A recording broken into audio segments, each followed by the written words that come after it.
There is a space, a sacred, terrifying space, that exists between a dream that is born in the quiet of your soul and the moment that dream becomes a reality that the world can see. It is in this space, this void, where everything is questioned. It is here that you will spend most of your time on the journey to anything worth having.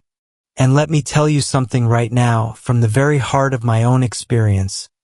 When you have a vision for your life, a dream that sets your soul on fire, and you make the decision to step into that void and you share that dream with the people around you, they will not see it. They will not see the magnificent cathedral you are building in your mind. All they will see is the messy construction site. They will see the dust, the chaos, the blueprints they can't decipher. They will look at you with that glimmer of madness in your eyes, and they will laugh. They will think you have lost your mind. And you know what? In those darkest, most isolated moments, when the doubt creeps in like a thief in the night, you are going to look in the mirror and you are going to wonder if they are right. You are going to question your own sanity. You are going to interrogate your own capabilities. This is the first test. This is the initiation. This is where the journey truly begins. Every single person throughout history who has achieved anything of profound significance, anything that left a dent in the universe, was first ridiculed. They were mocked before they were marveled at. They were dismissed before they were deemed brilliant. They were rejected before they were revered. This is not an exception to the rule. It is the rule. It is the price of admission for a life of uncommon impact. Why do you think you keep imagining it? Huh? Why does that vision of opening your own business keep playing in your mind like a movie you can't turn off? Why does the thought of finally walking across that stage and getting your degree tug at your heartstrings? Why do you see yourself in that better job, in that beautiful home, behind the wheel of that car, experiencing a life of financial freedom and profound purpose? Why? I'll tell you why.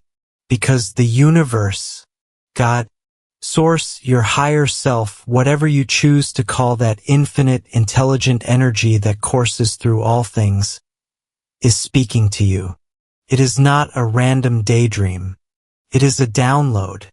It is a preview.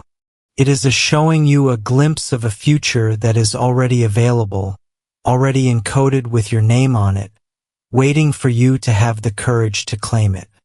That persistent imagination is not you being unrealistic. It is you being tuned in. It is the universe whispering your destiny in your EAR.so. If the outside world is going to doubt you, if the opinions of others are going to be a storm you cannot control, then you must build an internal fortress so strong, so impenetrable, that no external criticism can breach its walls. Your perception, your own belief about who you are and what you are capable of, has everything to do with how your life will unfold. It is not what they perceive about you that shapes your reality. It is what you perceive about you. You must learn, and this is a non-negotiable skill for greatness, to have opinions and feelings about yourself that are completely independent of the feedback, the praise, or the condemnation of the outside world. You must cultivate a sense of self-worth that is generated from within. The day you allow the opinions, the gossip, the sideways glances, the negative comments of the external world to dictate the way you feel about yourself, that day, my friend, is the beginning of the end. It is the end of you living a blessed, secure, self-loving, and powerful life. It is the moment you hand over the keys to your own happiness to people who are not qualified to drive. Let me be crystal clear. My sense of self-worth, my core identity, is not defined by the car I drive. It is not defined by the jewelry I own. It is not defined by the square footage of my house. Those are things I have. They are not who I am. Who I am is rooted in something far deeper, far more permanent. I am hot. I am hot. I am hot. Even when you don't think I'm hot. I am amazing. Even when you don't think I'm amazing. I love myself. Even if you stop loving me. You can summon the nastiest, the meanest, the most evil words you can possibly conjure up from the darkest corners of your mind, and you can hurl them at me with all your might, and I promise you, they will never, ever change the way I feel about myself. They will shatter against the armor of my self-belief like waves against a cliff. It is not what they say about you that has the power to threaten your destiny. It is what you say about you, in the quiet moments when no one is listening, that holds all the power. You will never be ultimately defeated by their words. You will be defeated by your own. You will be defeated when you start to repeat their doubts in your own internal monologue. So you have to make a decision. Right now. You have to stand up, even if it's just on the inside for now, and you have to declare your sovereignty. You have to say to yourself and believe it with every cell in your body, I am great, and I don't owe anybody an apology for believing that. I am phenomenal, and I don't owe anybody an apology for acknowledging that. I am going to do great things in this world, and I don't owe anybody an apology for pursuing that. Stand up for your dream. Stand up for what you want in your life, even if you have to stand alone. Especially if you have to stand alone. This is not a one-time declaration. This is a daily practice. You've got to talk to yourself day in and day out. You have to become your own chief encourager, your own head coach. You've got to look in the mirror every morning and say, yes, I can make it. The last chapter of my life has not been written yet. My story is still being told. If you judge me now, you are judging me prematurely. You are evaluating a book you haven't finished reading. I am still in the process of transforming. I am still in the process of becoming.